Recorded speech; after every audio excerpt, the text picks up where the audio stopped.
Подходит к концу реконструкция первой очереди территории возле Дома культуры «Сортировка». На начальном этапе благоустройства возникла большая проблема. Подрядная организация, выигравшая аукцион, не справилась с работами, поставила под угрозу срыва реализацию проекта и создала серьезные неудобства жителям. Администрация города вынуждена была расторгнуть контракт и объявить новый конкурс. Из-за затянувшихся сроков у нового подрядчика оставалось чуть больше месяца, чтобы почти с нуля выполнить ремонтные работы. Сегодня объект готов на 90%. 25 октября на объекте реконструкции побывали представители администрации города Смоленска, руководитель УНФ Смоленской области и кураторы проекта.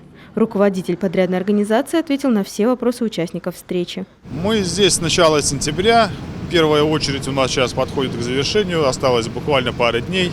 Мы закончим ее. Сегодня была у нас предварительная комиссия. Есть некоторые замечания. Некоторые замечания так же самое мы исправим тоже в ближайшие 1-2 дня. Площадка для кроссфита и игр с мячом, скейт-парк, организация освещения и подъезда к локации – это элементы первой очереди реконструкции территории. В следующем году ремонт возле Дома культуры «Сортировка» продолжится. У нас прошли конкурсные процедуры, и 20 миллионов 600 с копейками тысяч выиграла та же организация. Поэтому, наверное, я бы один из вопросов хотел бы подрядчику задать, Дмитрий Сергеевич. Но то, что вы справите, я не сомневаюсь в этом.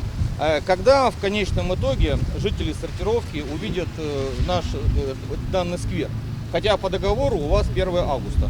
По договору 1 августа, но я думаю, в июне в конце все будет готово. Процедуру смены подрядчика пришлось пережить и жильцам домов номер 22 и 24 по улице Седова. Долгое время дворовая территория была брошена. Предусмотренных программой формирования комфортной городской среды ремонтных работ не проводилось. Ситуация изменилась, когда на объект зашел новый подрядчик. Сейчас работа уже на стадии завершения. Во дворе на опорах наружного освещения монтируют светильники, перед входами в подъезды укладывают тротуарную плитку и устанавливают мафы.